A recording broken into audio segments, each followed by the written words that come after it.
I welcome two distinguished panels of witnesses for this hearing on China's role in Latin America and the Caribbean and the importance of U.S. engagement in the region.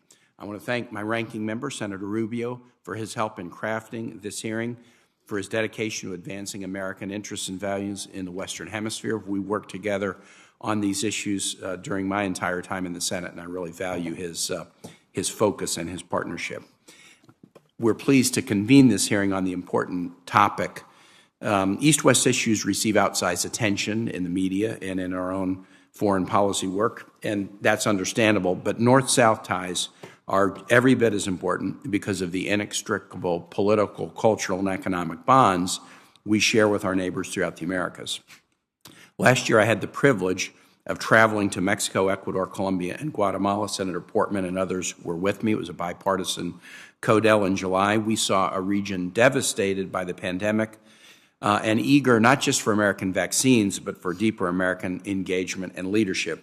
But we also saw how China has increased its own engagement throughout the region, accompanied by an aggressive public diplomacy campaign promoting Chinese propaganda. China pushes the narrative that it's a benevolent patron or that it's a template for economic development while achieving what it terms long-term social stability. But China's genocide against the Uyghur people in Xinjiang and the harassment of Uyghurs abroad clearly shows the Western Hemisphere and the rest of the world just what China's vision of development and social stability really looks like.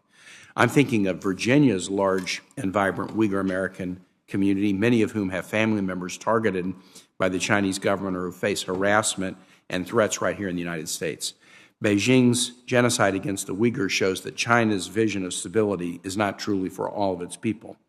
And China's engagement in the Americas has some cautionary tales that we need to understand.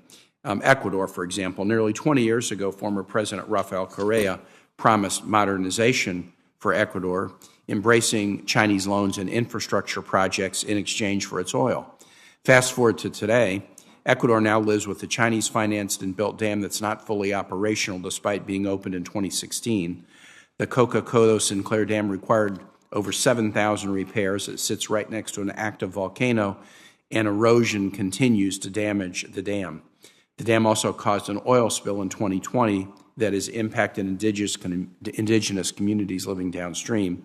And all that's on top of the billions of dollars that Ecuador still owes China.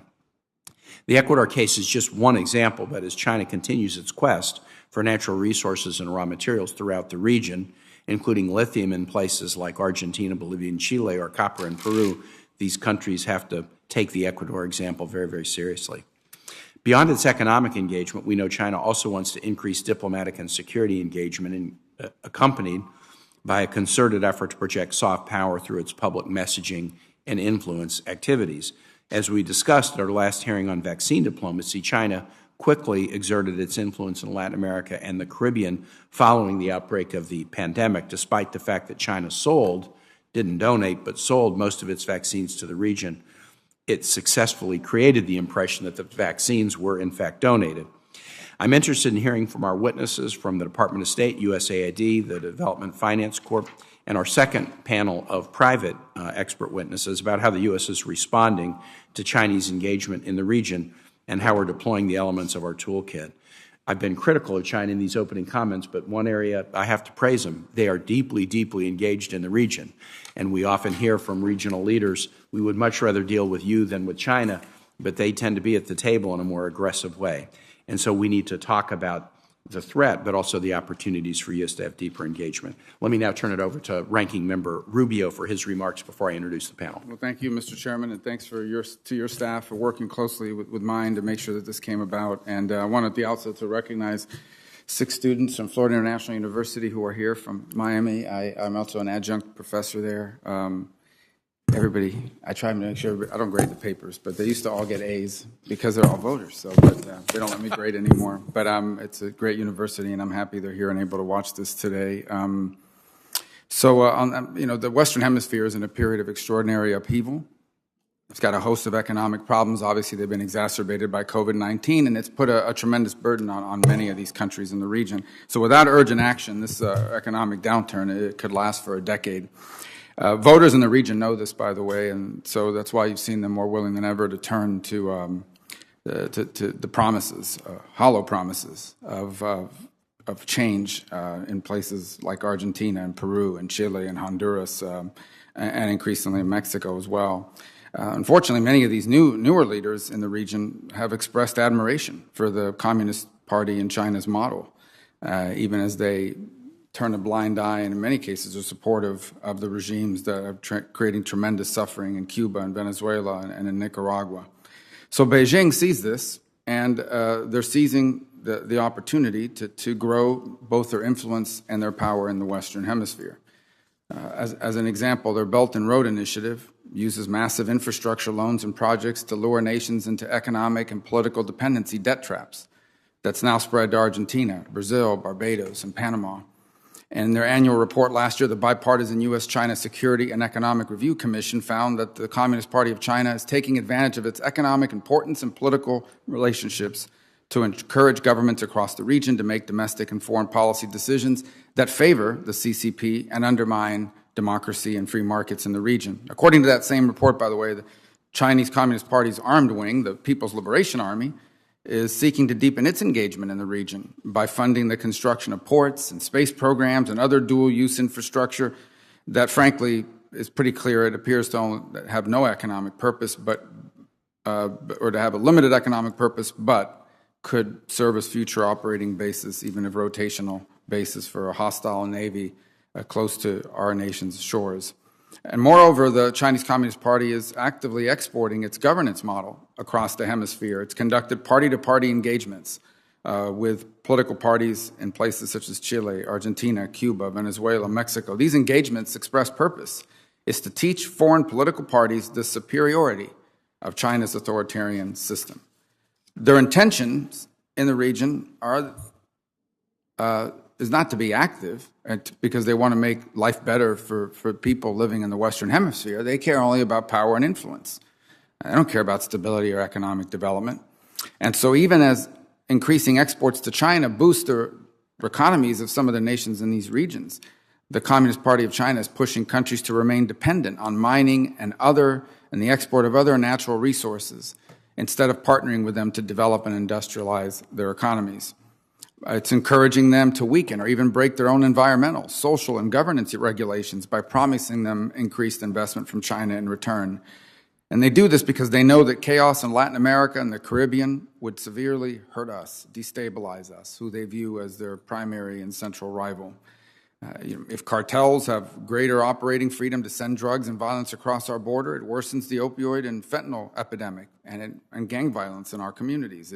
If more countries go the way of Venezuela, Nicaragua, and Cuba, you'll see massive new waves of illegal immigration and human trafficking that's associated with it. So we simply can't afford to let the Chinese Communist Party expand its influence and absorb Latin America and the Caribbean into its private political economic bloc. That'd leave our country worse off and ensnare the people of Latin America and the Caribbean into a generation of suffering and repression.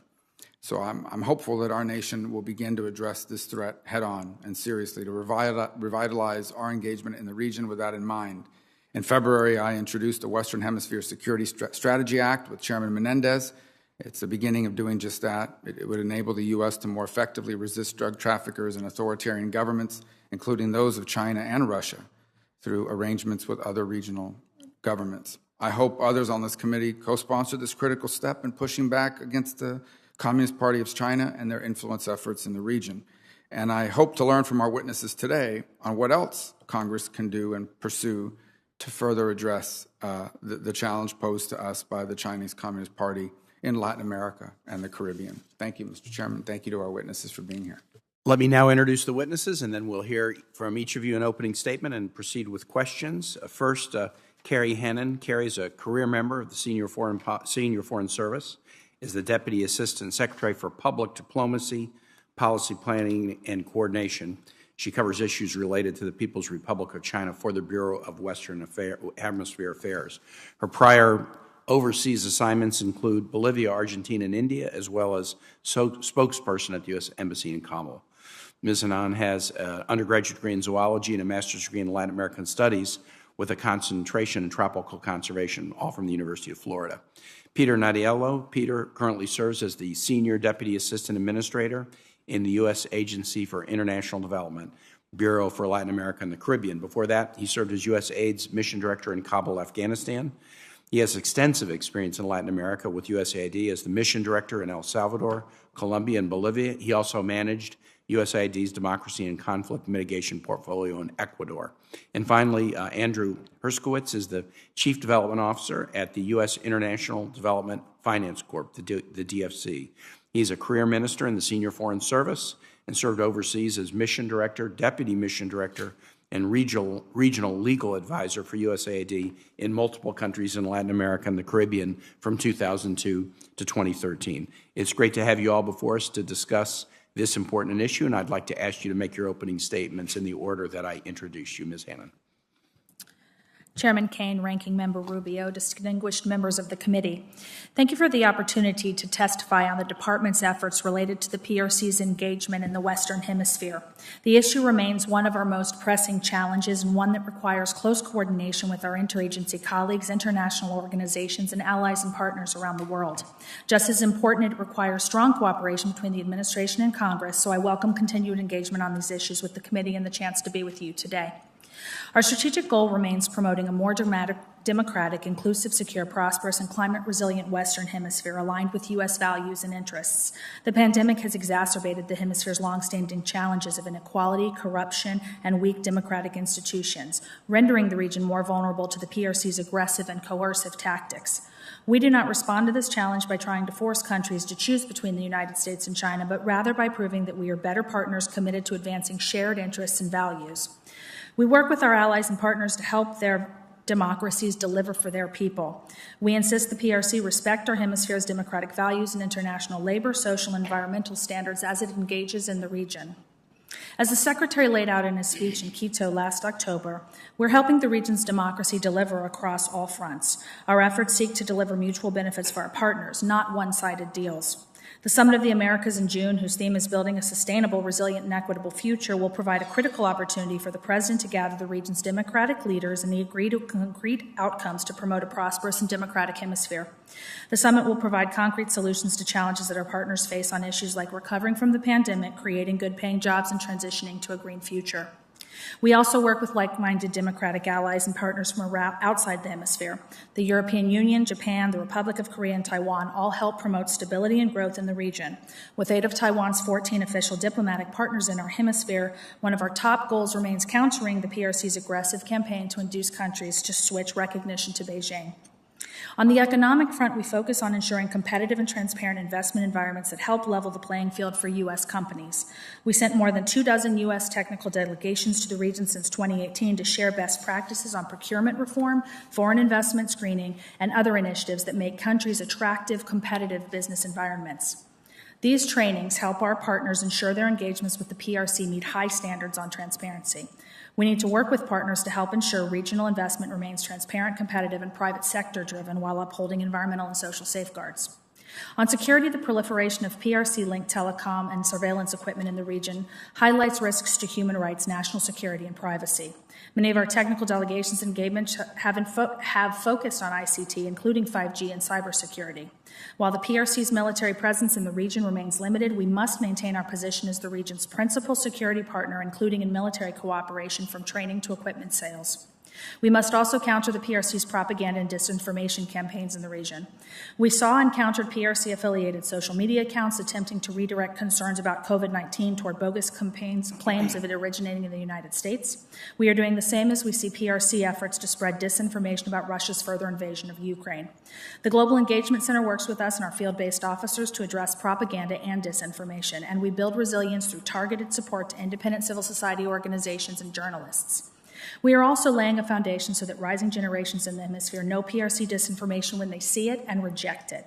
The Young Leaders of the American Initiatives expands ties between emerging entrepreneurs and U.S. counterparts to support job creation and economic growth. The department's Academy for Women Entrepreneurs provides women the tools they need to turn their ideas into successful businesses. And the 100,000 Strong in the Americas Innovation Fund supports educational exchanges that strengthen the link between education, workforce development, and social inclusion to address opportunity gaps. The Western Hemisphere's commitment to democracy has never appeared more urgent as Russia tramples on Ukraine's democracy and threatens to export the Ukraine crisis to the Americas by expanding its military cooperation with Cuba, Nicaragua, and Venezuela. Our region has, with a few exceptions, condemned Russia and supported our efforts to urge Russia to immediately cease its war against Ukraine and seek a diplomatic resolution.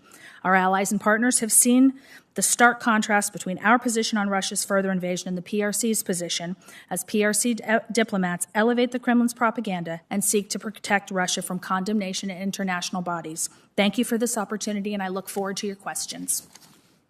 Thank you, Ms. Hannan. Mr. Nadiello. Chairman Kane, Ranking Member Rubio, and distinguished members of the committee, thank you so much for the opportunity to testify today. And what a nice surprise to have this good group of FIU students with us today. We were together yesterday, and our Samantha Power, our administrator, signed an MOU last week at FIU to support our mutual cooperation. For decades, USAID has been a steadfast and reliable partner to the people of Latin America and the Caribbean to build a more democratic, prosperous, and secure region. As close neighbors, we share interests, values, and goals. While the United States partnership with the Latin American Caribbean region remains strong, concerns about the PRC's growing footprint are real and warranted. We have observed that the PRC's strategy in the Western Hemisphere is broad. It includes economic ties, infrastructure investments, security sector support, education and research programs, as well as disaster and COVID-19 response assistance. While Chinese investment has increased significantly, governments and citizens are increasingly aware of the downsides of working with the Chinese, while trust in the U.S. is growing. According to the Americas Barometer survey, trust in the PRC declined by about 18% for the period 2012 to 2021, and currently stands at about 38%. While on the other hand, trust in the United States has rebounded significantly in recent years by more than 18 percentage points and now stands at over 55%. Rather than assuming a defensive posture vis-a-vis the PRC's presence in the region, USAID uses foreign assistance to advance an affirmative American agenda that demonstrates the clear advantages of democracy, economic freedom, and the rule of law as the best foundations to foster the open, just, transparent, and sovereign societies we help to bolster in the hemisphere and around the world. In Ecuador, El Salvador, Guatemala, and Honduras, USAID is working with host governments in the private sector to create a welcoming environment for private investment. This will level the playing field for American and allied investors. USAID is also expanding its work in the digital space to offer partner nations secure alternatives with respect to 5G technology and cybersecurity. For example, in Peru, USAID provides technical assistance to the Ministry of Transport and Communications to help strengthen digital security, data governance, digital innovation, and 5G radio spectrum policy frameworks. We're concerned, too, about the PRC's manipulation of the information space, which is why USAID plays a key role in providing unbiased and objective information to inform citizens about the role of the PRC and other external actors in the region. USAID assistance supports civil society and independent media to promote transparency, encourage investigative journalism, and counter mis- and disinformation. USAID's long history of providing both urgent humanitarian assistance and long-term development assistance to countries throughout Latin America and the Caribbean has been a hallmark of the United States' close partnership with the region. In times of need, such as the COVID-19 pandemic, we have stood up high-impact programs to address the terrible health and economic effects of the crisis. To date, the United States has provided approximately 65 million COVID vaccine doses to the region, with more on the way, at no charge and with no strings attached. That's more vaccines than any other country has delivered in the region. USAID's technical assistance has been important for getting those vaccines into arms around the region. Now more than ever, the United States must stay on course to remain the lead partner in the region's development. While the PRC will continue its efforts to gain influence in the region, the United States maintains an extraordinarily unique and powerful relationship with Latin America and the Caribbean, characterized by unparalleled family, historical, cultural, and trade ties.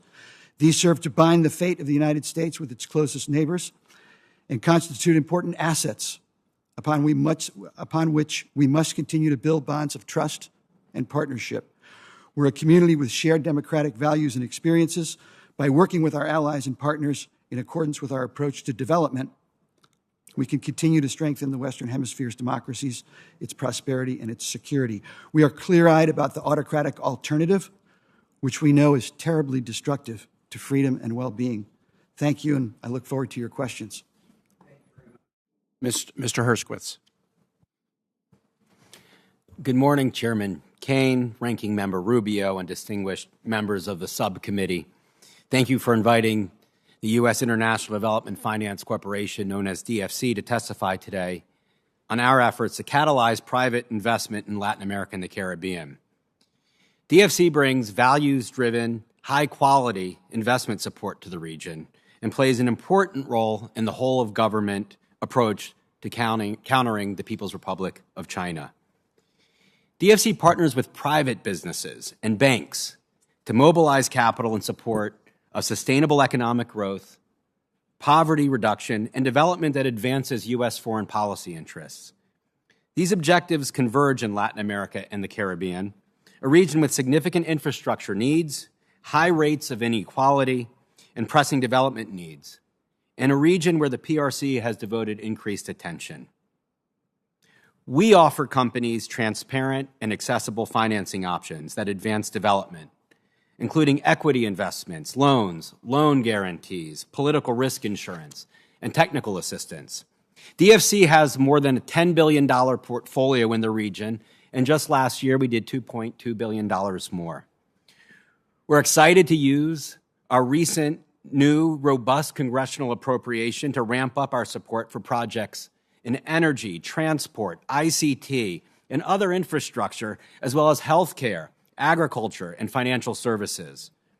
We're especially focused on providing credit to micro, small, and medium enterprises in the region. These businesses are central to the region's recovery from COVID-19, and they're central to creating the jobs that create economic and political stability and that prevent migration. The way DFC deploys capital sends a strong message that the U.S. cares about local communities and the environment. Our financing tools reinforce good governance, avoid unsustainable debt levels, and promote inclusion. These are American values and practices that set DFC apart from others. DFC's model is one of partnership and empowerment, unlike other models that involve manipulating, taking, polluting, and exploiting. While the PRC largely finances the work of Chinese companies or provides unsustainable debt to governments, DFC provides financing directly to the people and the businesses of Latin America and the Caribbean, as well as to U.S. companies that also believe in our high standards and who also care about the development of the people in the countries where they operate. DFC prioritizes transactions that improve the lives of the poorest and marginalized populations. Doing so advances both development and our foreign policy goals. The PRC prioritizes only the prosperity of the PRC, often to the detriment of the prosperity of the local people. That's why the U.S. is the preferred partner. By improving the lives of people, DFC transactions foster political and economic stability, which helps cement market-oriented reforms and rule of law. It's important to note that while the BUILD Act asks DFC to prioritize low and lower middle-income countries, upper middle-income countries make up the bulk of the countries in the region. By statute, our work in upper middle-income countries must be designed to produce significant development outcomes. I've included in my written testimony examples of projects that illustrate DFC's approach and demonstrate a sharp contrast with the PRC. These projects have a strong focus on local needs and economic empowerment. They advance objectives like reducing migration flows by expanding credit access in Central America for businesses, by providing alternatives to coca production in the Andes, and supporting Venezuelan migrants in the region. One example of a development infrastructure project in DFC's portfolio is a project in Brazil to modernize public lighting, expand internet connectivity, and mitigate flooding risk. Thank you again for the opportunity to discuss how DFC's work represents a positive, democratic alternative to state-directed investments by authoritarian governments.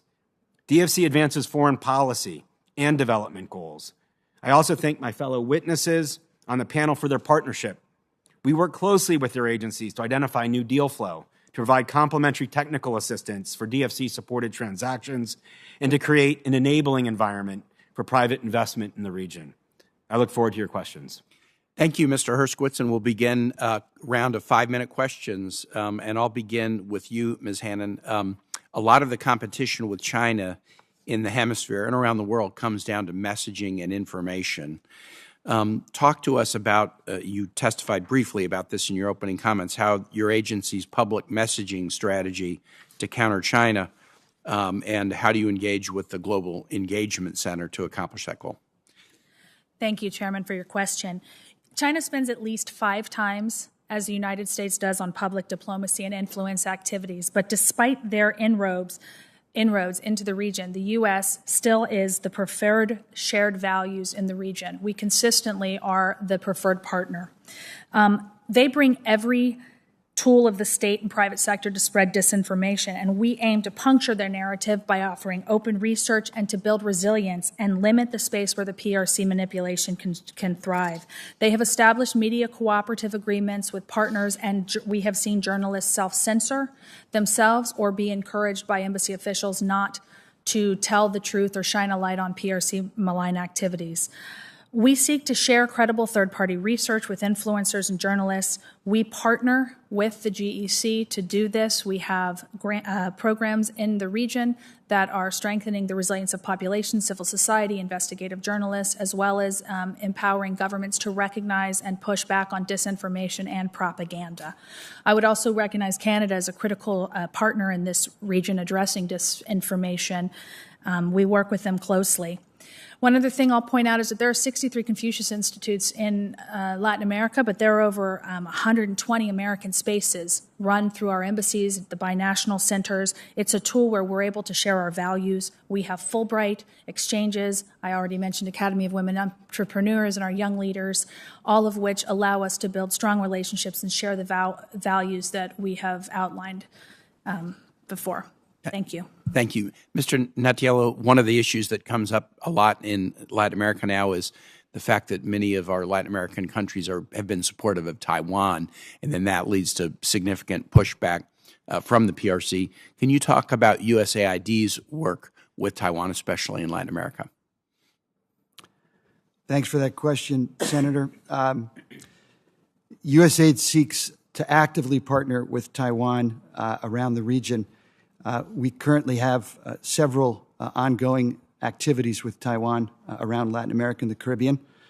A couple examples to share with you today. We're working with Taiwan and Guatemala on youth development, workforce training, helping young people to find jobs. Taiwan's been a solid and reliable partner in that effort. In terms of Honduras, we've also worked with the Taiwan Embassy in Tegucigalpa, and we continue to look for ways to collaborate on agricultural development in Honduras. Specifically, we're hoping to collaborate via recently launched USAID Feed the Future project, and we hope to work with Taiwan to strengthen agricultural market systems to expand economic opportunities and sustainably reduce poverty, which is one of the primary drivers of migration and food insecurity in Honduras. And last, we have worked closely with Taiwan on women's economic empowerment in the Caribbean, specifically in St. Lucia, St. Vincent, and the Grenadines, St. Kitts, and Nevis as well. We're also we're in the process of negotiating a memorandum of understanding with the Taiwanese at the level of USAID worldwide, just to cement this partnership so that we can continue to work together on development in Latin America and also around the world. Thank you. Excellent. Thank you. Ms. Hannon, finally for you, in your opening testimony, you referred briefly to the Summit of the Americas in Los Angeles in June, an exciting opportunity, the U.S.'s first hosting of the summit in more than 20 years. There's so much that we could focus on in that summit. to what degree do you think there will be a focus on countering Chinese influence, if not as a direct topic, at least addressed as we're talking about ways that the U.S. can more deeply engage in the Americas? Certainly. Thank you for the question. The Secretary laid out his vision at his speech in Quito that our aim is to support democracies in the region so that they can deliver for their people based on our shared values. And the agenda we've laid out at the summit, the 5 areas of focus, all are primarily aimed at that objective. I expect disinformation will be a topic we talk about in a broader sense as it relates to COVID, and more about the resilience and ability to address disinformation in particular. I think that's relevant to this conversation, as well as the need for continued partnership and opportunity for foreign direct investment and finding ways so that these countries and our partners and allies in the region can access either U.S. or private sector-led investment. All of that is some of the objectives we hope to come out of the summit that will help. Great. Thank you very much, Senator Rubio. Thank you, Deputy Secretary Hannan. The Southcom has concerns that the PLA and their activities in Latin America and the Caribbean. In a hearing they had before the Senate Committee on Armed Services, the Southcom commander, General Laura Richardson, reported that the PLA donates security equipment and provides training to gain access and win favor with security forces in the region. She also said that the PLA is seeking to establish global logistics and basing infrastructure in our hemisphere in order to project and sustain military power at greater distances. My question is twofold. First, how is the State Department seeking to counter this growing military-to-military ties between the PLA and regional militaries, and how is the department interacting with Southcom and other executive departments and educating countries in the region on the risks of increasing ties to the PLA? Thank you, Senator Rubio, for the question. We remain the preferred partner, security partner in the region over the PRC. We collaborate closely with DoD, Southcom, and Northcom on security and defense. General Richardson went into greater detail about the value of IMET and FMF funding to allow the U.S. to continue to partner, train, and equip military and security forces in the region. We are working to help to ensure that the PRC military does not gain a foothold in the region in any kind of way that would undermine sovereignty or security of our partners. We maintain that deep network and aim to point out that the PRC's ambitions do not stop in the economic space. They are potentially a direct threat to the national security, and we continue to work diplomatically with our allies and partners to raise awareness about the PRC's broader goals and objectives. We are continuing to have those conversations. The NDAA, the National Defense Authorization Act for 2022, supported language that required the State Department to report to Congress by June of this year on efforts by China to expand its presence and influence Latin America and the Caribbean. Can you tell us what the status of that report is and when it'll be completed? I can't, but I'll check with my team and get an answer to you. Mr. Natiello, let me ask. The National Endowment for Democracy report on sharp power in Latin America and the Caribbean, they described the CCP program for reporters and media workers to encourage people-to-people exchanges. These are nothing but communist-driven junkets to expand their ideology throughout the region. What programs are we working with at AID to counter this? Thank you for the question, Senator Rubio. So USAID absolutely shares this concern about these closing democratic spaces in places like Venezuela, Nicaragua, certainly Cuba. And one of the interventions or one of the investments that we fund in that context is just supporting the free flow of uncensored information, fact-based information to citizens in those countries. We work closely with journalists. We do journalist training. We support them with things like investigative journalism. We do protection of journalists as well, because many journalists in these places work under serious threat and they're in harm's way. One example that I could provide is work that we've done in Ecuador with Ecuadorian journalists to investigate, to analyze, and to report on the issue of illegal and unregulated fishing off Ecuador's coast. And we do that because we want to ensure that Ecuadorian citizens have fact-based information upon which they can make decisions about China and countries like China and whether they want their country working with them. That's one example of the kind of things that we do with journalists around the region on the issue of free flow of information and investigative journalism. Mr. Herzkowitz, the PRC's made the most inroads in their strategic investments in places like Chile, Uruguay, Panama, the Bahamas. It does it by offering financing for infrastructure projects through its Belt and Road Initiative that are otherwise unsupported by American or other international investors. Is the DFC ready to finance projects in those countries as an alternative to BRI lending? Thank you for the question, Senator.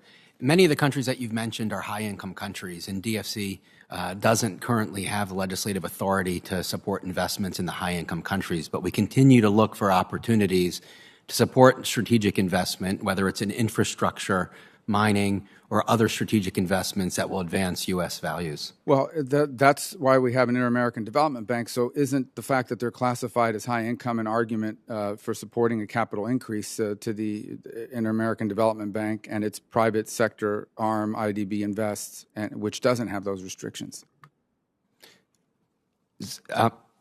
In terms, you're asking whether or not we should be supporting an increased investment in the Inter-American Development Bank? Is that your question? That's right. If those countries don't qualify for the programs you're offering because they're classified as high income, the alternative would be IDB Invest. Yeah, I would defer on that question to our colleagues at the U.S. Treasury who are making their recommendations about our interactions with the regional development banks. Thank you. By WebEx, Senator Cardin. Thank you very much, and let me thank our panel. I'm going to follow up on Senator Rubio's point, but from a slightly different perspective. Yes, we have countries in our hemisphere that are problematic as it relates to values and democracy, such as Venezuela, Cuba, and Nicaragua. But we pride ourselves in our hemisphere of countries that pride on being democratic and supporting the same values that we do. So when we saw the image of President Xi with President Putin at the Olympics, that should have had a powerful message about China's priorities, where Mr. Putin at that time had already planned the invasion into Ukraine. And since the invasion in Ukraine, China's been on the wrong side of history. We know China uses soft power. We know about the Confucius Institutes. We know about people to people. Senator Rubio was talking about some of that use of soft power. So my question, I guess, to Secretary Hanna is that, are we taking advantage of the fact that the countries of our hemisphere generally support us in regards to promoting democracy and Western values, and making it clear that China's intentions are well beyond just setting up a nice relationship with people to people, but to control through economic issues or military issues the future of what country will dictate value globally in setting the rules.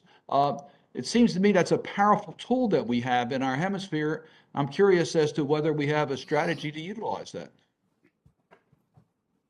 Thank you, Senator. I'd like to point out that 27 member states joined the U.S. and voted for the March 2nd UN General Assembly resolution condemning Russia's actions in Ukraine, and those same countries joined us in supporting the March 24th UN General Assembly resolution expressing concern about the humanitarian situation in Ukraine. China abstained on both those resolutions. China is clearly out of step with the Western Hemisphere and the great majority of our partners who do few when it comes to the views of this invasion. We have continued to partner with our allies and partners in the region to point that out, to show that we are the preferred partner and share the same values. It really is a campaign of desperation by the Russians, and the PRC amplifying their biolab or other disinformation is ludicrous and untrue. We also continue to stand with the people of Nicaragua, Cuba, and Venezuela, where authoritarian governments that have Russia's backing have stifled democratic aspirations. This is a top priority for us to continue to support the democracies in the region. Thank you. I appreciate your statement on that, but I was looking to some specific action strategy here as to how we are making it clear to our traditional partners in our hemisphere that when they set up the Belt and Road Initiative, when they do economic ties with China, they're supporting Mr. Putin. they're supporting a way of life that is contrary to the values we all stand for. And yes, we want to have good relations with all countries. That's not the issue. But the issue is that they're naive about China's ultimate intentions. So it would seem to me we need a much more aggressive policy wrapped in our values to make it clear it's time to make decisions on what side of values you're going to stand on. Again, we don't want to cut off ties between countries with China, but it goes well beyond that, China's strategy in our hemisphere. It doesn't seem to me that we have a strategy to really counter this moment in history where China's on the wrong side of history and is assisting Mr. Putin in the atrocities that are taking place in Ukraine. Thank you, sir. We do use every diplomatic, economic, and public diplomacy, as well as foreign assistance that we have to counter China's influence in the region. And we think that every government, and share this point regularly, that they need to make good decisions when it comes to providing for its citizens and protecting national interests, and who they choose to partner with when trying to deliver on those promises to their populaces. I appreciate that. I would hope that we would have a more definitive response considering where we are at this moment in history with Mr. Putin violating every international norm in his campaign in Ukraine and China on Mr. Putin's side. It seems to me that presents us a unique opportunity, particularly with our closest friends in our hemisphere. So, and I recognize that the USAID has a role here, and so does the financing arms. But it seems to me all of us have to recognize that this is a moment of history to decide on what side you're going to stand on good or evil. And China has made that decision, and we should capitalize on that. Thank you, Mr. Chairman. Thank you, Senator Cardin. Next up is Senator Schatz. Thank you, Mr. Chairman. Thanks to all of the testifiers. China's BRI energy project financing provides the money for about 70% of the world's coal projects over the next 5 years. We all know that Xi Jinping announced that China will no longer build coal plants abroad, but given the propensity of the CCP to go back on its word, Ms. Hannan, what do we do about monitoring the fidelity to that pledge and assuming that they will try to go back on their word? What tools do we have to provide alternatives in the hemisphere to the continued financing of coal and other fossil energy projects via China? Thank you very much for your question, Senator. You know, we have seen recent Could you bring the microphone sure your closer mic's on. to your face if you could? Thanks. tech problems. We have seen recent U.S. investments in critical infrastructure, including development of ports and data science centers. I can't really speak today to the specific issues of coal. I'm happy to go back and get an answer for you and provide that to you directly. Okay. Well, listen, that is one of their primary means of economic control and relationships that they develop. And so I'd like a fulsome response. Mr. Natiela, it looked like you wanted to respond to this. I'm sorry I gave that impression, Senator. I would simply say that, you know, USAID's focus really here is on helping our partner nations in the region modernize their energy systems, their energy grids, and their energy mix to include much more renewable energy. The Caribbean is way too dependent on fossil fuels. That's a vulnerability for them. They know that, particularly today when the price of oil is so high. And so USAID has, for some time now, been focused on helping them to just diversify the mix of their energy sources and help them shift over to renewable. I think we have a 2 to 4 year window to move into this space in the hemisphere to take advantage of President Xi's promise. I think after that, all bets are going to be off, and there's a pretty good likelihood that they may go back on their word. And so the more that we can move into that space and provide economic alternatives and fuel and energy security for the region, It'll meet our climate objectives, but it also aligns very nicely with our national security and diplomatic objectives. I want to talk about deforestation. China's imports of agricultural commodities drive more deforestation globally than any other market, including the United States and the EU combined. This has enormous implications for Latin America and beyond. I introduced the Forest Act, which creates a framework for the federal government to deter commodity-driven illegal deforestation around the world. But until the bill becomes law, what can the State Department do, Ms. Hannan, to reduce demand for these commodities and their climate impact? The PRC has demonstrated that what it wants is access to raw materials worldwide, whether it be wood or lithium or any other material that allows them to continue to support, and they also are aggressive in looking for food resources. We continue to seek to work with like-minded partners and allies to offer higher quality and transparently procured government infrastructure investment that will provide an alternative to PRC programs in the region. Just so we're clear, I'm talking about commodity-driven deforestation because we have the Lacey Act, we have some measure of an international regime. It doesn't work perfectly around forest products themselves, but the primary driver of deforestation internationally is that they clear cut and then grow commodities as agricultural inputs, primarily soy. And so we need to get a collective strategy around that. First, we need to pass my bill. I know every member of every committee says we need first to pass my bill.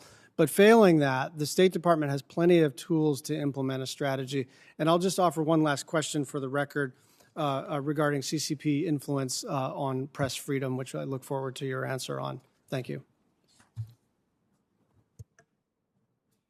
Thank you, Senator Schatz. Next up is Senator Shaheen. Well, thank you to Senators Kaine and Rubio for holding this hearing today. And Senator Rubio, it's great to have these students from Florida who are here. Next time, bring some women with you, will you? We want to make sure that women participate in foreign policy as well. I don't know if everybody can see this. It's kind of low, but we'll hold, yeah. This is a picture is worth 1,000 words. This was handed out in the Armed Services Committee about a year ago by Southcom. And it shows Chinese influence in Latin America. And because you're far away, you can't really see what the key says, but this dark area, those countries are all members of the Belt and Road Initiative. There are 19 of 31 countries that have joined that. The stars are an indication of where China is involved in port projects, and 29 are ongoing and completed that China is involved in with port projects. 25 of 31 countries host Chinese infrastructure projects, and there have been 44 heads of state meetings with Latin American leaders by China since 2015. They have a goal of $500 billion in trade by 2025 that dwarfs what we are looking at in the United States. And I think this is important to show the challenge that we face. And while I appreciate all of your testimony this morning and think it's very helpful, I think we've got to be realistic about what we're facing. And this clearly indicates the challenge. So I wonder if any of you could speak to what you think the main reasons are that so many Latin American and Caribbean countries have signed on to the Belt and Road Initiative. Ms. Hannan? Well, thank you for the question. The partners and allies in the region want to deliver to their populations. There's a $150 billion infrastructure deficit in the region right now, and low-cost, state-backed loans are very appealing to our partners. But what we do when the PRC aims to capitalize on these potential vulnerabilities that have been aggravated by the pandemic, we focus on helping them to deliver an investment climate where U.S. and trusted private sector-led investment can take place. We want to support the recovery of the region from the pandemic. We raise concerns about BRI projects that they do not respect international standards or regional standards when it comes to labor, environment, and social practices.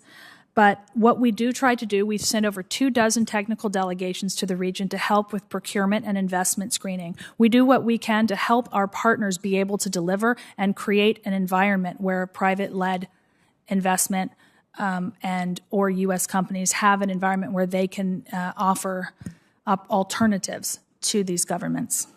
One area, obviously, that's very important for us as we're trying to address American support and influence is in ambassadors. And I would point out that my understanding is China has ambassadors in every country in Latin America. Can you tell me how many countries that we currently have ambassadors in? I believe there are 29 embassies and 23 consulates where we have either an ambassador or a principal ambassadors officer. Approved for those countries? We currently have, I believe, 8 that are pending, and we have 4 slots open. But we have very talented chargé d'affaires that are working at those embassies and still carrying the mission forward that we have. But you would agree that it's really important for us to get those ambassadors appointed, and I think that speaks to this committee's work and the need to move on those nominations as soon as we can get them. Thank you for raising that. It helps everyone. Let me also raise a concern about COVID, because one of the things that's pictured on this map is that it says that 8 countries are producing, using, testing, or interested in purchasing Chinese COVID-19 vaccine. And Mr. Nattiello, you talked about the importance of our sharing our vaccine and the interests that people have in countries with having the vaccines that are being produced in the United States because they are more effective. It's very disturbing to me that we have a COVID bill pending in the Senate. $5 billion of that was to go to help address vaccine distribution in countries around the world, and my understanding is that that got dropped out last night in terms of the package because of objections from our Republican colleagues. I wonder if you could talk about how important it is for us to continue to share vaccines with countries that need the COVID vaccine. Thank you for that, Senator. As Administrator Power has said many times, it's critical that we help keep our neighbors safe because that keeps us safe. And so we at USAID and with other parts of the U.S. government have worked hard to get those 65 million donated vaccines into arms. The job is not done yet.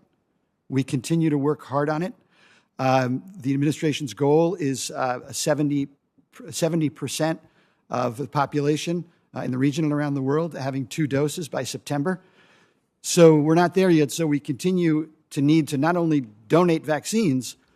It's one thing to get vaccines on the tarmac at the airport. It's a whole other thing, as we all know, to get it in somebody's arm, right?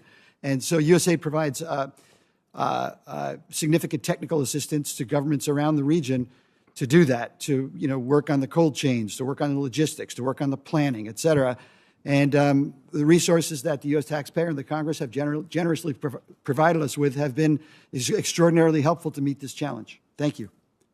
Thank you. My time is up, but I assume you would agree with me that it's a real loss if we're not able to provide that additional support to continue to distribute those vaccines in countries where they're needed.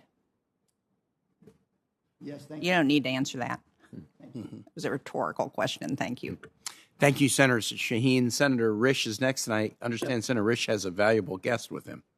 Well, actually, I do. My grandson's with me today. He's on a break, so thank you for that. First of all, let me associate myself with the remarks of Senator Shaheen. I completely agree that we need ambassadors in these countries. Like I was a governor, I understand you can't govern without having your team in place, and we spar over that all the time on this committee, and it's unfortunate it gets caught up in the politics that it does. And I appreciate the remark of the State Department that we have very talented chargé in these places. That's really important. but it is no substitute for the for having the ambassador. We all know as we deal with these countries that the head of state, particularly, he or she wants to deal with the ambassador, not with a chargé. So, anyway, I agree with you, Senator, and we continue to work on it. It's cumbersome, and it's probably at some point in time we're going to have a look at moving these along quicker. I mean, I watched in the last administration, this administration. I suspect we're going to get to the end, and there's going to be some countries that never did have a ambassador during that period of time. Thank you to the ranking member and chairman of this subcommittee for holding this hearing. I think it's really important in that most Americans really have no idea about how ubiquitous the Chinese influence has become around the world. We that deal with it all the time, we're not surprised every time we cross their track, but I think most Americans are fully uninformed with that. Even more importantly is the investment and the trade that takes place with China, and we're told that in this region that the United States is the largest investor. When I talk about the region, I'm talking about the Western Hemisphere and also the Caribbean. We're told the U.S. is the largest investor in the region, yet China has become the largest trade partner in the region. And it really, really ought not be that way. So, Mr. Nadiello, could you talk for a minute about, A, how this has happened, and B, how we reverse it?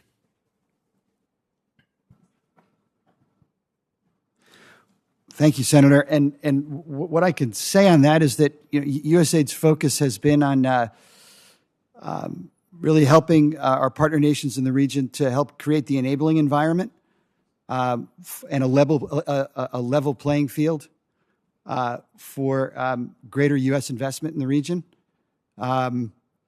We do that through things like transparent reforms to procurement codes to ensure that procurements are fair, they're transparent, that there's a level playing field, and we do it.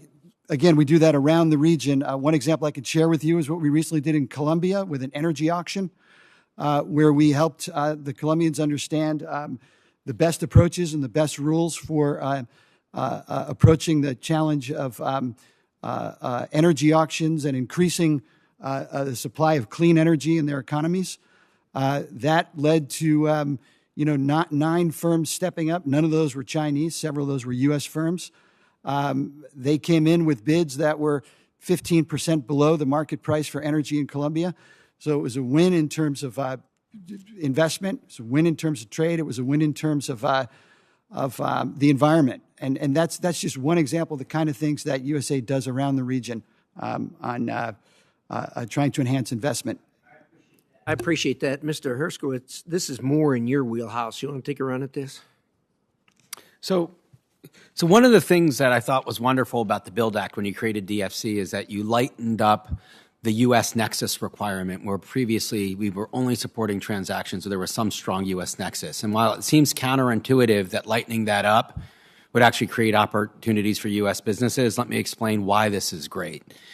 What we see in a lot of countries is that there are sometimes family-owned businesses or businesses that have existed for a long time that are often bidding on the infrastructure projects and other types of projects.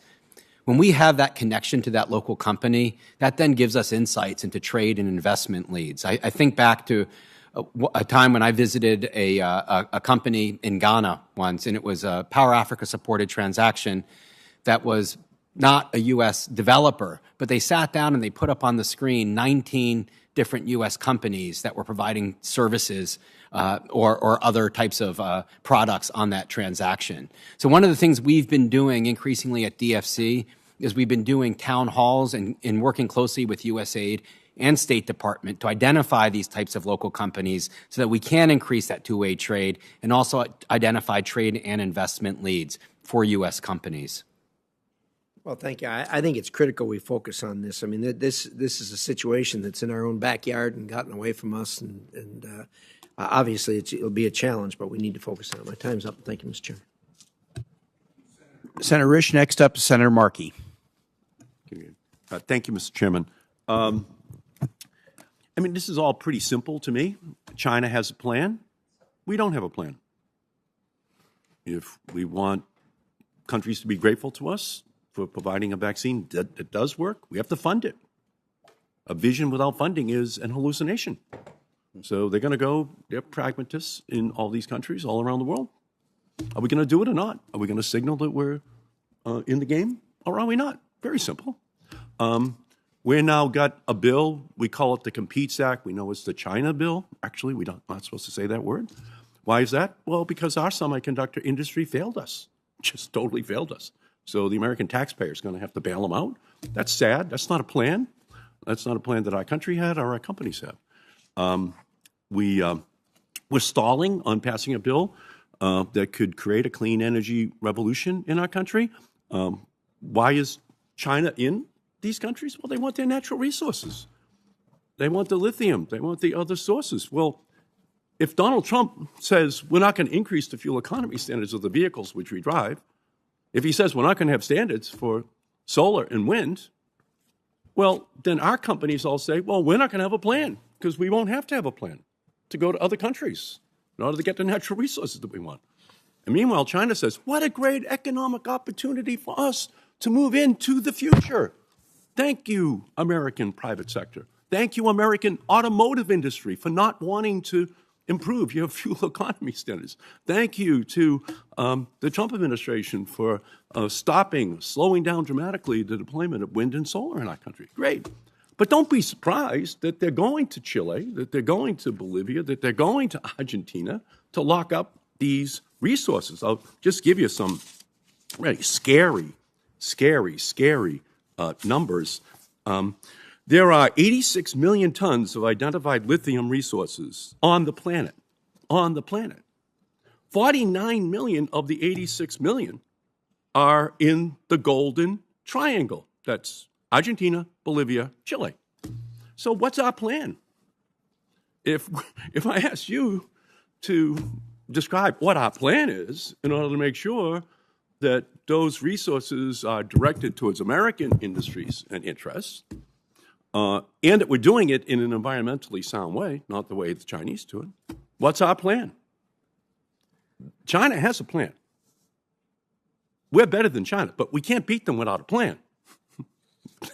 And that's where we are right now. And then they use that economic leverage as a way to influence politics. And then the politics says, well, no longer should you be supporting Taiwan. Just back off and be with us in the UN on other issues as well. So it's a pretty simple formula, but there's just no way that this is not in any way tied to what the corporate side of our country wants. And so in China, they put together the plan, then they unleash their private sector. Here, we have been let down. 4 years of Trump was a disaster. These natural resources have been gobbled up all around the world. It's a broader story. The semiconductor crisis is a story that should have had an American plan. We didn't have a plan. I mean, my God, we're going to vote American taxpayers' money in order to subsidize what should have been the wealthiest companies in the world. And why? Because we're afraid of China and Taiwan and the semiconductor industry in China. Where's our plan? So you're down there, you're trying to do your job, and I guess what I would do is just ask one question. I know that 1/3 of the funding from the Development Bank is intended to be focused towards climate-related issues.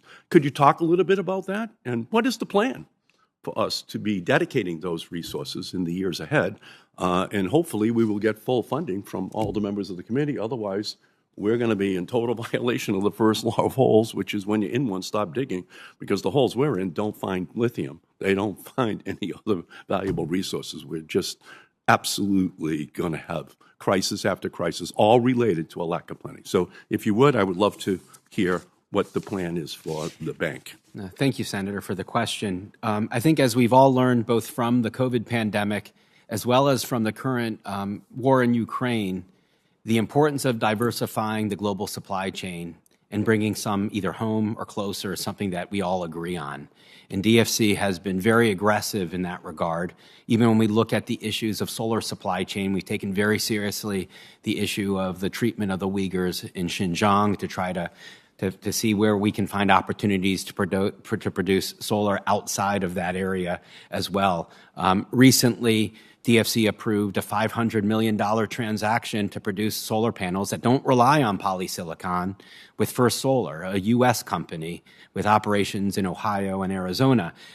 So we continue to look for these opportunities to diversify the supply chain, working on critical minerals as well, and the other types of minerals and inputs that are going to be important for us to look towards the future and having a much more diverse energy and technology supply. We're also looking at other technologies as well that will allow us to be leaders in the future. A lot of the leading technologies in the renewable energy space are coming from the United States. We look at things like long-duration energy storage, hydrogen production. So we continue to work closely with U.S. companies and international partners to see what we can do to take that long-term view so that we're not set up for failure in the future. Okay, and all I would say in summary is if we don't pass this climate package right now, there's going to be a lot of crocodile tears that are going to be shed in another 3 or 4 years saying, oh, how did we get in this situation where China now controls all these additional sources as well? And, of course, that just translates into politics. That's how they buy their way in. And, by the way, it helps their economic security and it helps their national security at the same time. And it actually helps them to be the leader on climate security because they'll be the leaders in these critical clean energy areas. So it's a lose, lose, lose, lose. And ultimately, we lose our moral authority as well because we're not at the table saying we're actually doing it. You cannot preach temperance from a bar stool. You got to have a plan. And we don't have a plan. And so we can have the hearings on semiconductors or lithium or, all electric vehicles. We can have all what happened, how did it all go wrong? There's no plan.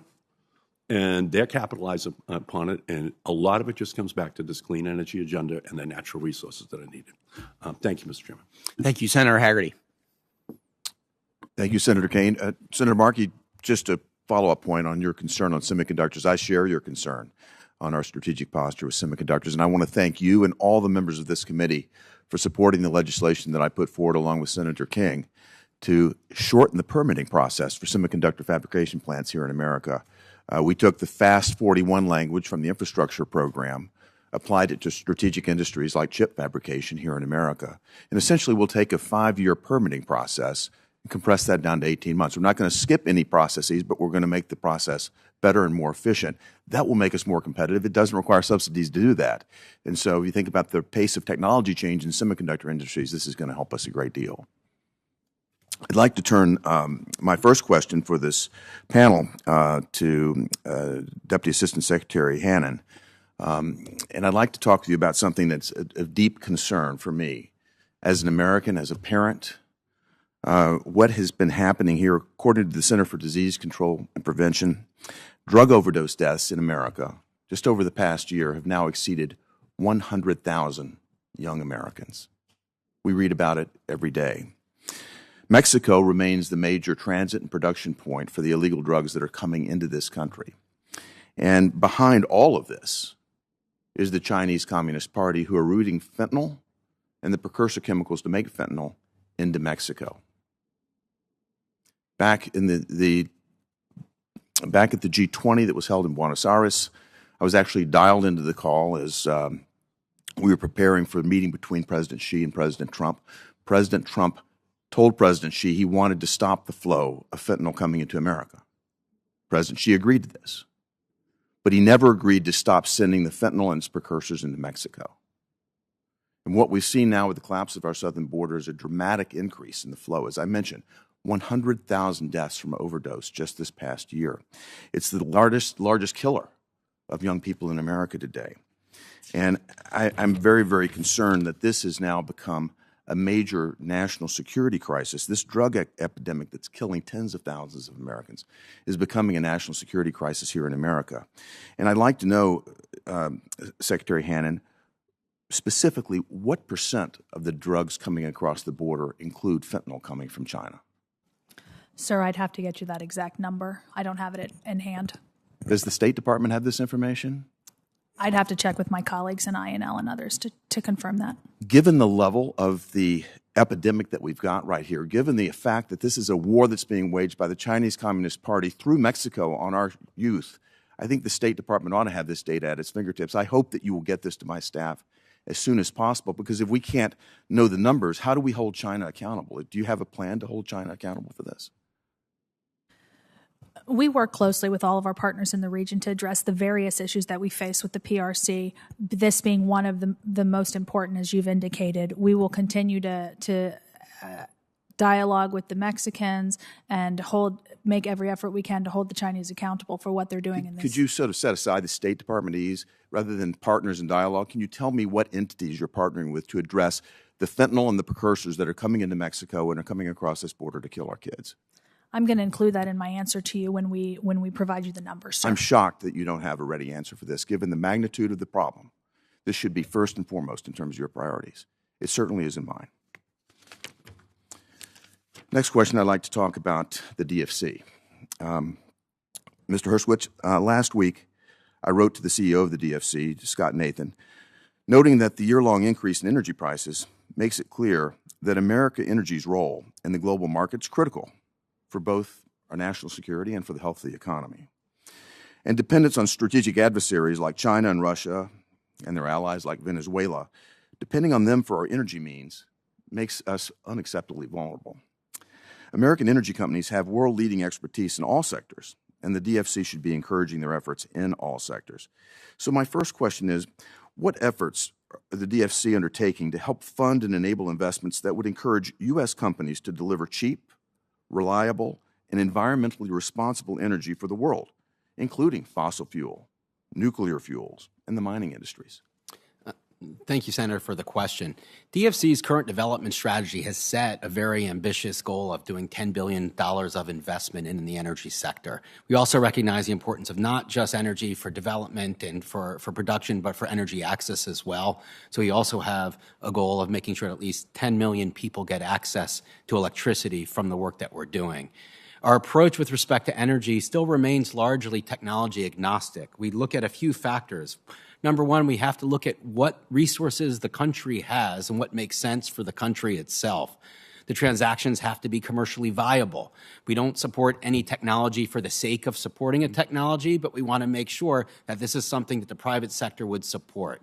We want to make sure there's a diverse mix of energy resources as well. Some countries are blessed with fossil fuels. Some countries are blessed with wind and wind and the sun. So we really look to see what makes sense both domestically but regionally as well. To the extent that we can encourage countries to trade power so they get greater efficiency, that's important to us as well.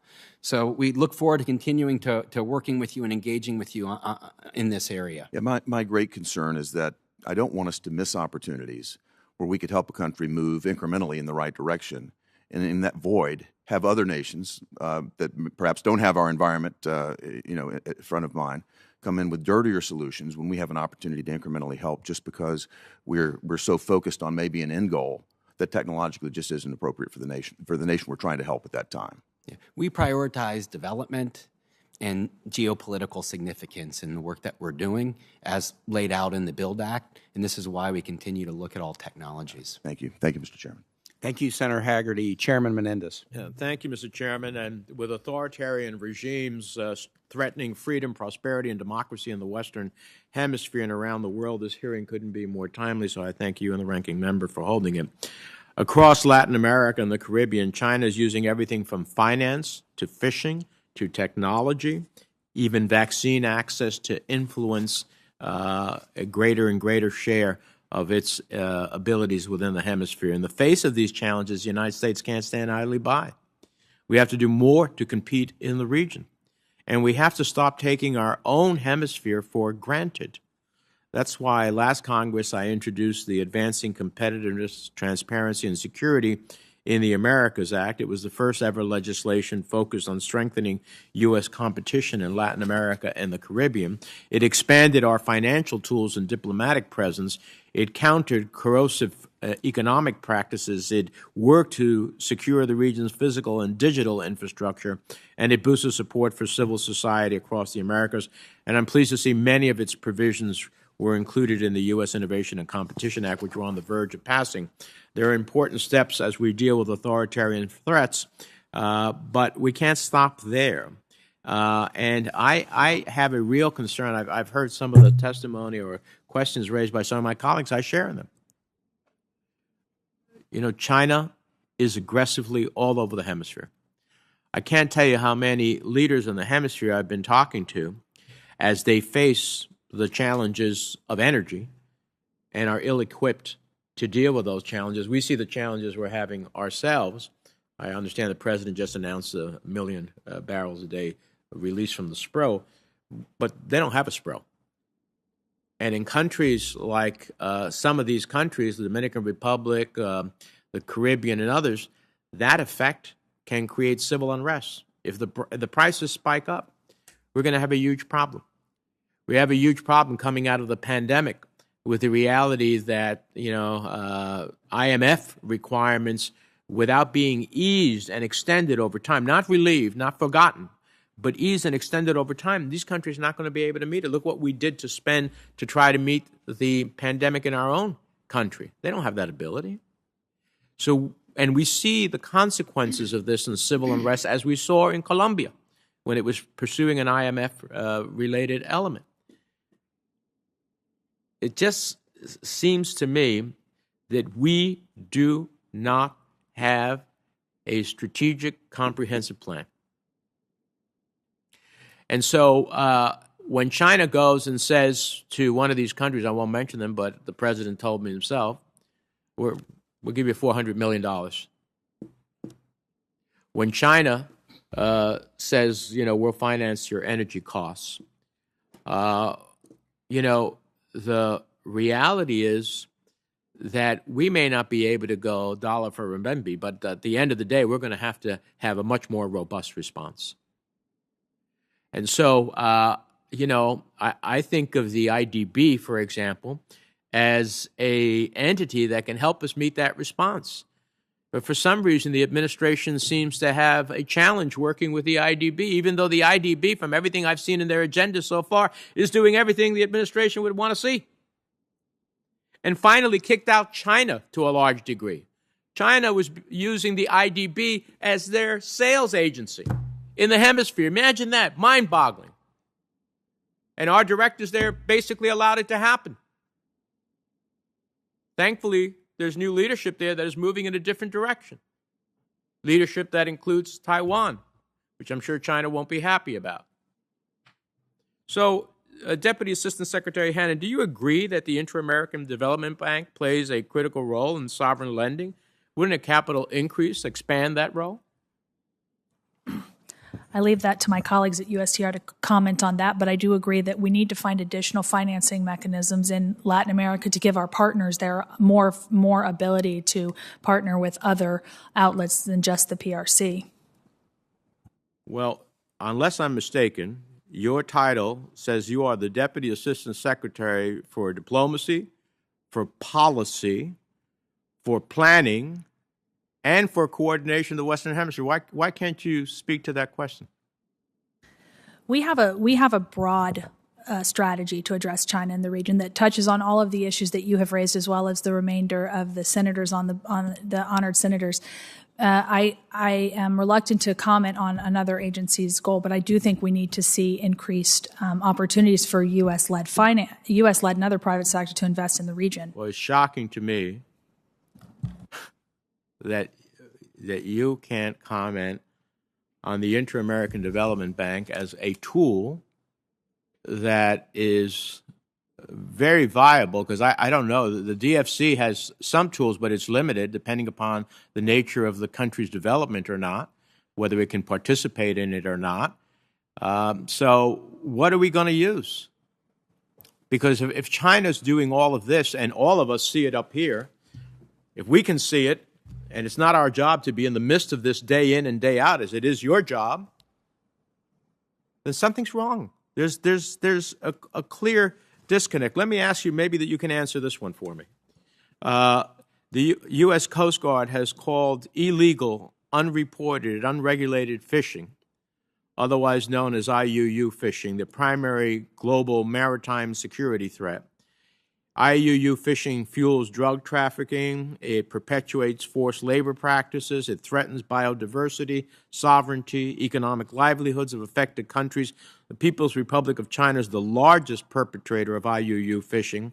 An expansive report by the Associated Press last fall implicated China's distant water fleets in IUU fishing in Latin America and the Caribbean.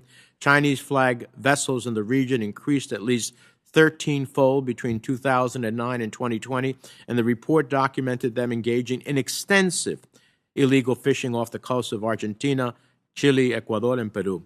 What concrete steps is the State Department currently talking and planning to take in coordination with the interagency and alongside our diplomatic partners in the region to confront Chinese IUU fishing in Latin America and the Caribbean? Thank you for the question, Senator. In addition to Southcom, Geodt of South, and Coast Guard's effort to enable our partners to address IUU fishing, we are doing a lot to draw media attention to this pernicious problem, as coastal countries in Latin America, including Ecuador, Chile, and Argentina, all are experiencing unsustainable PRC fishing practices, as well as the distant water fleet off the coast of Argentina. We are pressuring the PRC to be transparent, to enforce their own zero-tolerance policy, and fulfill their state responsibilities.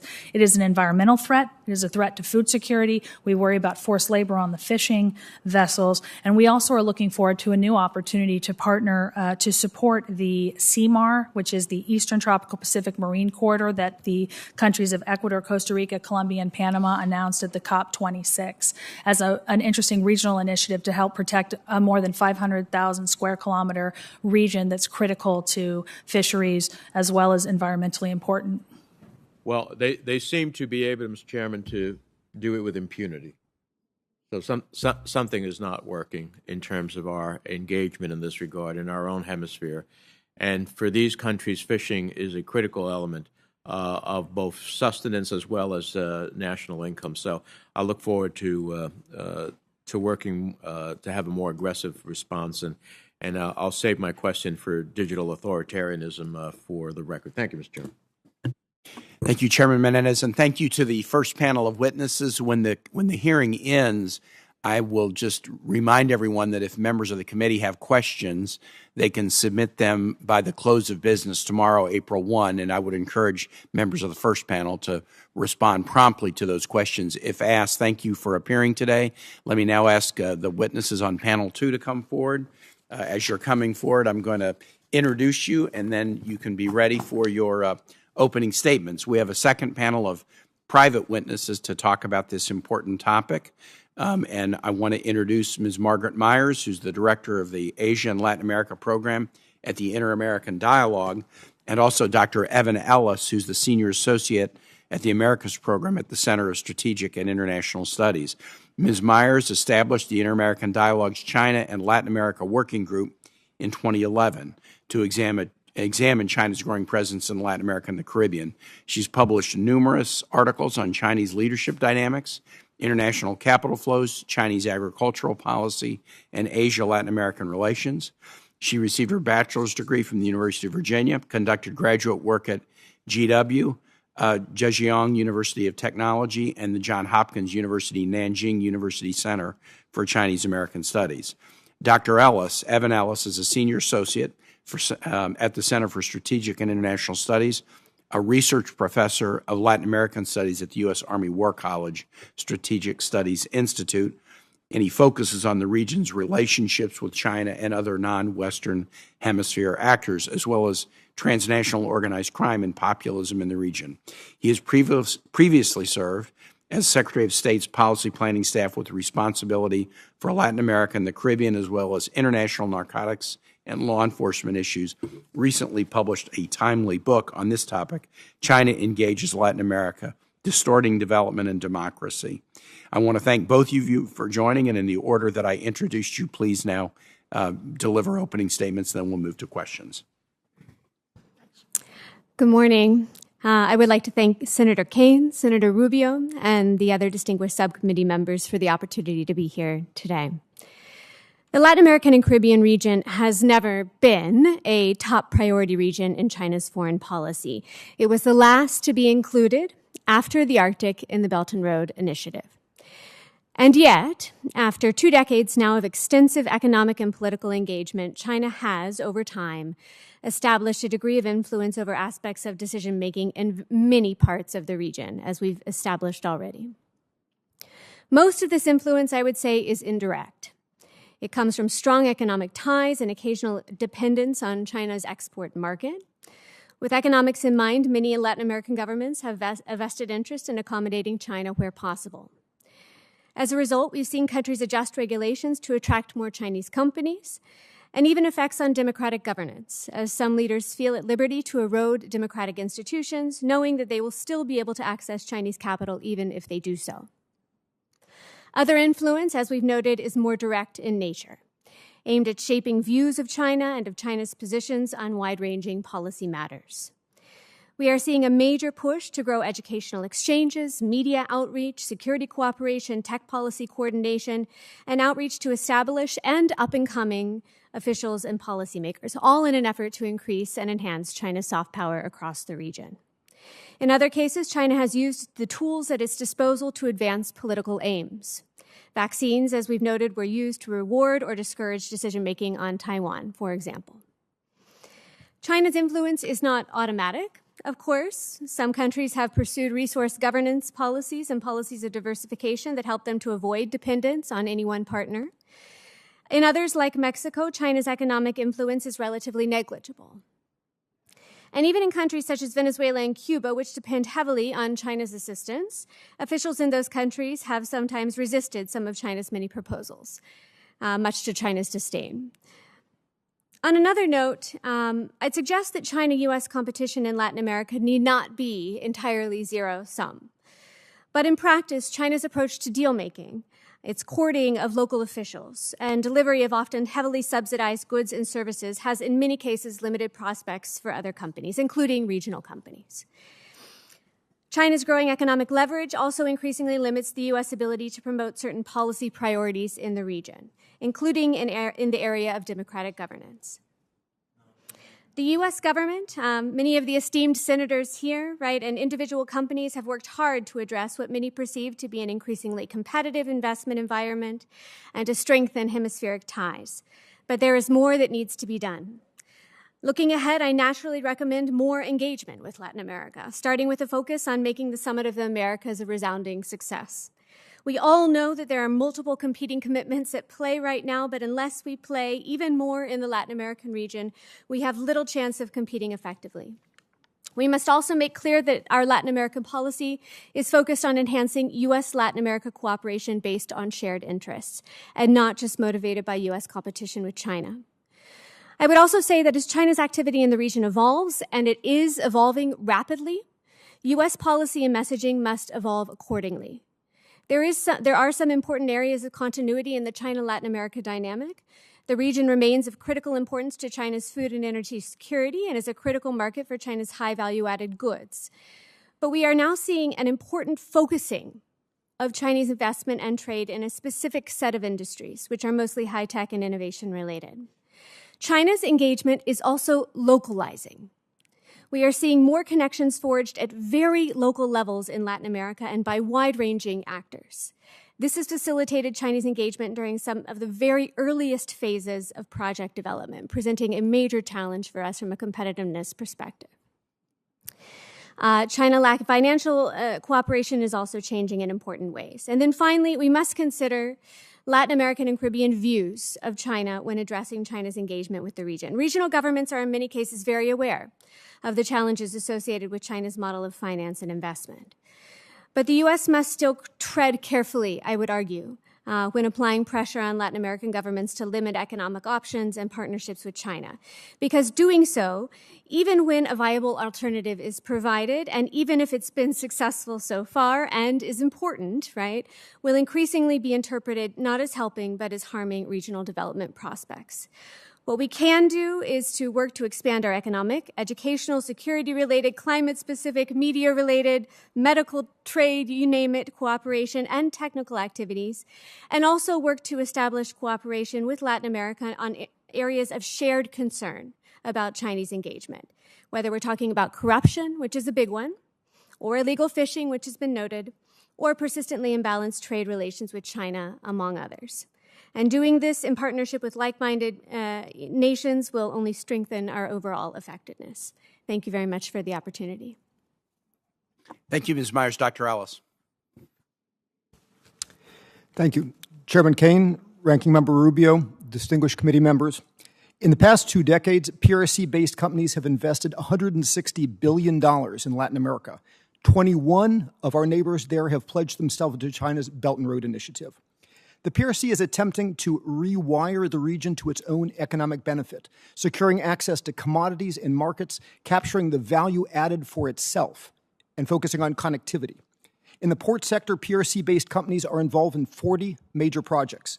China has multiple wind, solar, and hydroelectric facilities, albeit with problems. Indeed, Ecuador's Coca-Cola Sinclair Dam, as noted previously, had over 7,600 cracks, plus caused massive erosion, rupturing one of that nation's major oil export pipelines. In Chile, PRC-based companies control an unprecedented 57% of electricity distribution. Growing PRC presence in digital architectures is an intelligence concern, given China's history of intellectual property theft and cyber espionage. In December 2021, for example, Microsoft exposed hacking by PRC-based Nickel, whose targets included companies in 16 Latin American countries.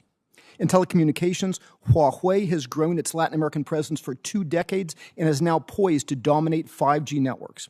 PRC-based companies have a growing role in the region's e-commerce, including Alibaba and the fintech company Nubank. The Chinese rideshare company Didi Chuxing has half of the market in Latin America, capturing data on passenger movement and finances. Chinese surveillance and control systems such as ECU 911 and BOL 110 capture similar sensitive data, as do the 10 PRC-built smart cities currently in the region. PRC-based Hikvision has taken over Syscom, Mexico's largest security systems company. The airport scanners from China's Newtek capture data on the devices that pass through them. In Chile, PRC-based Iceno almost won the right to manage the company's entire civil registry. In Argentina, a PLA-operated deep space radar may capture communications from passing satellites. The PRC further promotes its interest through Latin American institutions. As noted previously, IADP President Mauricio Claver-Caron has called out the PRC for the use of its bank membership to win contracts for Chinese firms. In security engagement, the PRC is a significant provider of military goods to the region, including fighters, transport aircraft, and radars for Venezuela, helicopters and armored vehicles for Bolivia, and military trucks for Ecuador. Argentina may acquire FC-1 fighters, the most advanced PRC aircraft yet sold to the region. Officials within the PLA naturally plan for how they would use Latin America in a future war, leveraging the knowledge and relationships that they build today to do so. To this end, the PRC has made 20 military deployments to the region, and PLA leaders have visited 200 times since 2000. In people-to-people diplomacy, as noted previously, China's 44 Confucius institutes attract those with the interest to learn Chinese, bringing the best of Latin Americans to study in the PRC on Hanban scholarships, after which they often secure China-facing positions in their own governments. The 2022-2024 China CELAC plan promises 5,000 such scholarships for Latin America's leading students. The PRC also engages the region's academics, journalists, politicians, and officials through luxurious paid trips to China.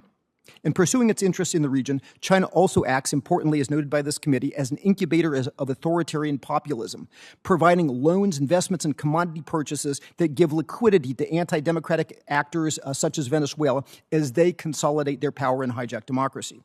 China also provides the mechanisms to help its authoritarian friends, once in power, stay there. In Venezuela, China's CEIEC helped the Maduro regime to spy on the opposition. In Cuba, Huawei Technologies helped to cut off protesters from the outside world during the July 2021 national uprisings. With respect to Taiwan, 8 of the last 14 countries in the world that recognize the ROC are in the Western Hemisphere. Every flip facilitates the expansion of Chinese activities in that country through the signing of non-transparent MOUs. The PRC strategically benefits from Russia's provocative actions as well in the region. Most recently, its threat to deploy military forces, whether or not China and Russia coordinate on these matters. My recommendations, 5. Number 1, help our partners to engage the PRC with transparency, on a level playing field, and through strong institutions. 2, exclude Chinese vendors from sensitive digital domains, yet provide viable commercial alternatives to the PRC there. 3, support better government databases on the performance of the PRC and its companies. 4, rethink the rules that constrain the agility of agencies like Development Finance Corporation to provide alternatives. 5, fully leverage the June 2022 Summit of the Americas, of course, to advance a bold and resource-backed approach to partnership with the region. Thank you. I look forward to the committee's questions. Dr. Ellis, thank you. We'll begin a 5-minute round of questions, and let me begin. I want to associate myself first with comments made by Senator Shaheen about vaccine diplomacy. The vaccine diplomacy from the United States of the Americas was extremely positive. I traveled with 6 senators, 3 Democrats and 3 Republicans, to the region last July, right as the U.S. vaccines were being delivered throughout the Americas. And in 4 countries, Mexico, Ecuador, Colombia, and Guatemala, we heard great appreciation for the U.S. vaccines. The fact that they were free was really appreciated. The fact that they were the high quality, the gold standard. They did not feel as confident about the vaccines, either the Sinovac or the Sputnik vaccines. They were disturbed in their dealings with China and Russia over vaccines because vaccines would be promised and then not delivered. And if somebody said something about Taiwan, then suddenly a contract would be canceled. So that really seemed like a moment where we were very, very aggressive and in a way that was really appreciated to offer these high-quality vaccines into the Americas. And so the notion that we're going to do a COVID bill and stop doing something that really was seen in a smart way in the region, I'm disturbed to hear that. I had not heard that, Senator Sheen, before you mentioned it. What I want to ask is,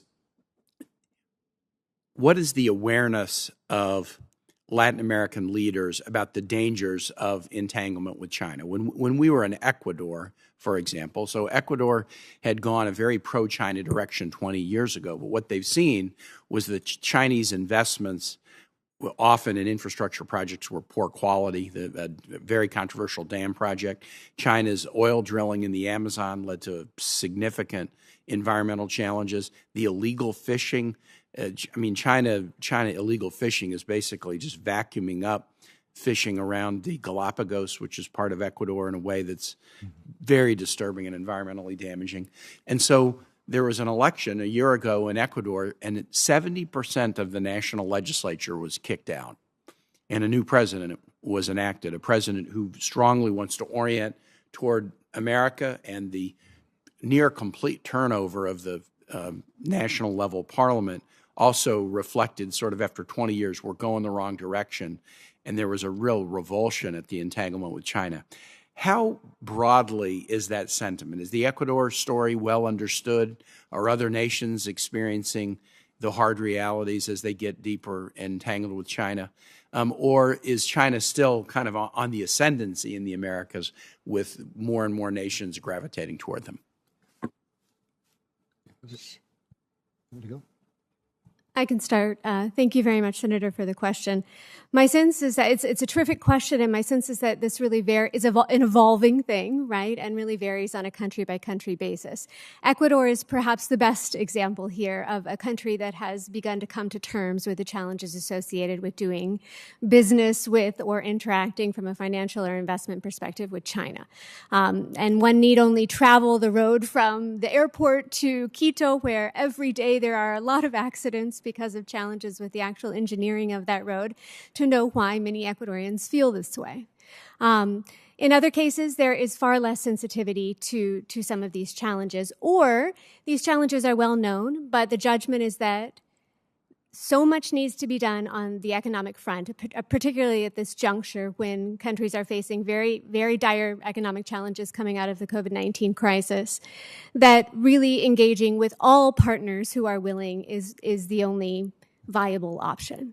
And so that has tended to be the judgment, regardless of, well-known and well-documented concerns about some of China's practices. And I think a really excellent example here is that of Colombia.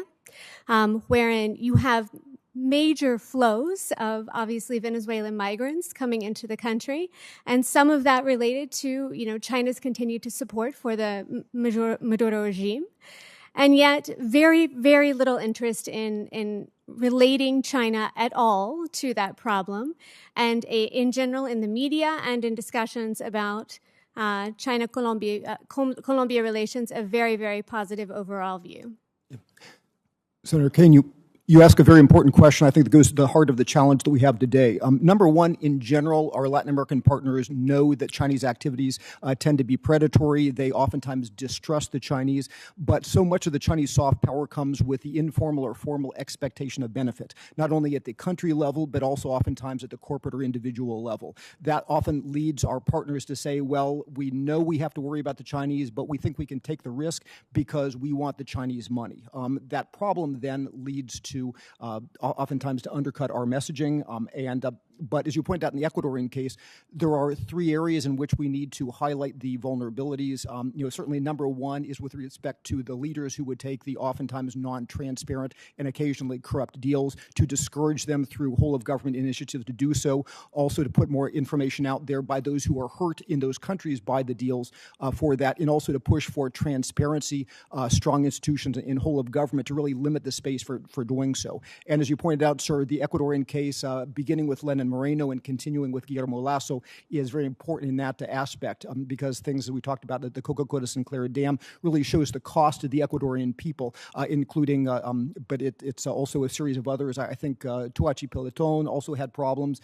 Mina San Francisco had problems. Other dams were actually canceled, and the story continues across the region. And so we need to do a better job actually at making both public databases as well as having good talking points to really talk about the comparative behavior of Chinese companies, as well as the comparative behavior of Chinese personnel, to make our messaging more effective to those partners in the region and tell those stories. Thank you both. Senator Rubio. Thank you, sir. Ms. Myers, I guess I take from your testimony what you were referring to, and I sort of talked about this yesterday in an interview that I did, is so you're a country, your economy needs to be developed, you have needs. You need roads, you need this, you need that. And here comes a Chinese business subsidized by the state, offering you not just to construct the project, obviously with their workers, but to finance it. And in some cases, frankly, some cash under the table for some of the decision makers as well.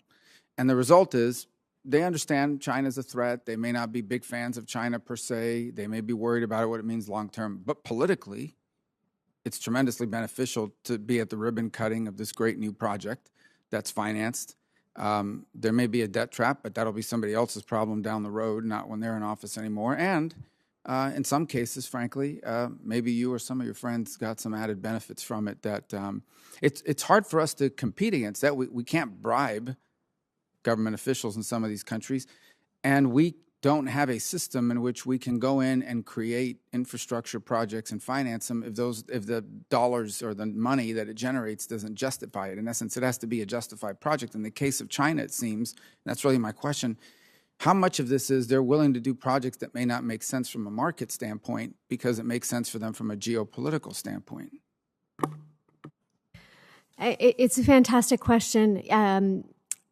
And indeed, both Evan and I and many others who are studying this particular issue are committed to trying to understand the primary motivations behind a lot of these major infrastructure projects, whether they are commercially viable or not, whether they have a very strong strategic rationale or not. But you're right. I mean, in many of these cases, especially, for example, the La Union port in El Salvador, right, is a perfect example where it's not a commercially viable project and would very much seem to be of interest to China for strategic reasons.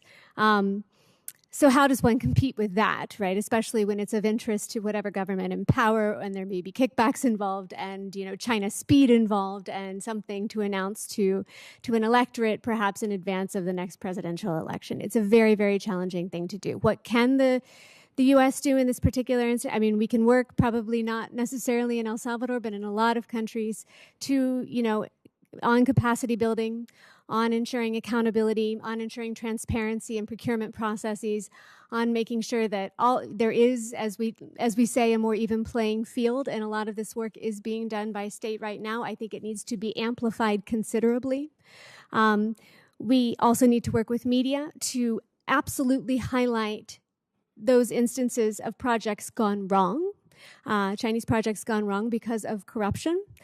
These are not well understood. They sometimes just fall off the radar when they are in a period of protracted stasis or are canceled altogether, and few understand why. And a lot of that is related to corruption or a failure to have a fully transparent procurement process. So that needs to be well understood as well through media articles and reports that are published in Spanish or Portuguese. And also, being there in many cases, not just for, unviable from a commercial perspective projects, but viable ones. China is still the only company, and the Chinese companies are still the only ones in the room, the only ones, submitting bids that are competitive. So it's a matter of also being at the table. There are a number of things I think ongoing that we can do and perhaps enhance to better our position in this particular respect without copying China's problematic model. Ms. Jealous, let me ask you this in the brief time I have left. One of the things that's being talked about a lot these days is supply chains. And I think one of the things that Americans have learned through the pandemic is how dependent we are at things that are made halfway around the world. And if there's a pandemic over there, they have to close factories. If containers get backed up, frankly, in the future, if they decide to cut us off because we're in conflict with China, we don't get some of these essential products that range from things critical to our national security to the commercial products that people grew accustomed to and now are wondering why they can't find. And it strikes me that to the extent, obviously, I believe that we want to bring some of that manufacturing capacity to the United States, that's something that we should prioritize. There are perhaps some functions that will never be cost effective to do here because of where they are. But it strikes me that given the fact that so much of that is imported into North America, to the extent that those supply chains can't be in the United States, why can't they be in Honduras and Guatemala and other countries, in Haiti and other Dominican Republic that would certainly benefit from this? And I think it deals with a number of things, including economic opportunity, stems migration flow or the need to migrate and so forth. What are the impediments standing in the way of supply chain capabilities moving, some of them at least, to this hemisphere, where theoretically you have young populations that could fill those jobs much the way that Southeast Asia started to do 25, 30 years ago? Senator Rubio, you make a very important point, and certainly while such decisions are generally in the hands of the private sector in terms of where to put their investment, and there are other options such as managing inventory to offset some of these great risks that we've seen in supply chains from the Pacific. Certainly, if you take a look at Mexico with a relatively good infrastructure, at least transportation infrastructure, qualified populations, similar opportunities in Central America and elsewhere, it is absolutely every reason through our trade policy and through encouraging of investment that we should be able to at least get a portion of that coming into the right direction and in the process help the region. Part of the difficulties have already come up today. On the one hand, you have really our two key bodies, Development Finance Corporation, which should be, I would argue, far more agile, and I would say that some of the restrictions that we have on DFC have made it difficult despite the very good progress that it's already made in increasing its portfolio. On the other hand, as the committee, in my personal judgment, has already brought up the issue of what can we do to better increase the capital or support the IADB, and frankly, what can we do in other areas also to better work with our partners, and it goes beyond just the economics, but it also goes to working with our partners on security collaboration and other issues, and also dialoguing more effectively with some of our partners who are shooting themselves in the foot. For example, Mexico should be one of our most important partners for increasing that nearshoring, and yet at the same time we have unfortunately an administration there, Andres Manuel Lopez Obrador, who is doing everything possible to make his nation's electricity, including green electricity, more expensive and less viable, pushing up cost to produce in Mexico as an alternative. So I would argue that there are a range of things that we need to do to bring about that nearshoring to the benefit of our hemisphere and for Americans. Thank you for the question, Senator. Thank you. Senator Haggerty. Thank you, Senator Kane. And I'd like to thank Senator Rubio for raising that important strategic issue on supply chain nearshoring. I've traveled to Guatemala. There's a tremendous amount of interest there. They've hired McKinsey there to help them figure out a strategy for this. Our trade agreements, whether they be the USMCA that has a lot of potential or old trade agreements that could be updated, present some opportunity. But also our development finance entities could do a lot more. And I'd like to turn my attention to something that Senator Menendez mentioned in the previous panel because I'd like to follow up on it. But I'd like to highlight the points that you made, Dr. Ellis, because you went through a litany of areas where China is basically dominating in a region that's in this hemisphere, whether it's raw material access, dominating 5G, the rideshare market. I didn't realize they'd taken over half of that in Latin America. The energy markets, the fact that Hikvision is taking over, data collection there. This is our backyard. This is our hemisphere that we're talking about. And China is literally eating our lunch. The thing that concerned me greatly in the last panel, I know that the two of you weren't here, but we were being addressed by the Deputy Assistant Secretary for Western Hemisphere Affairs for Public Diplomacy, Policy, Planning, and Coordination. Yet she couldn't tell me or tell this panel the metrics that should be used. She didn't even know where the fentanyl was coming from that's coming across, the #1 killer of youth in our nation. The State Department is not measuring this. How do you hold somebody accountable? How do you hold a nation accountable? How do you hold the Chinese Communist Party accountable for killing our youth when you don't know how much is coming across this border or why? She was unable to articulate a plan or comment on the key levers that should be used in this policy planning. I'm talking about the IADB, the DFC. We've got so many levers that should be brought together in the form of policy planning and coordination to have a comprehensive plan to address the very aggressive posture that China is taking in our own hemisphere, yet we don't have that plan. I think we clearly need to elevate this as a committee up the chain to get a plan from the State Department. They have the titles, they have the role on paper, but all we heard today was a solution of perhaps raising media awareness of China's behavior when it comes to illegal fishing. That's unacceptable.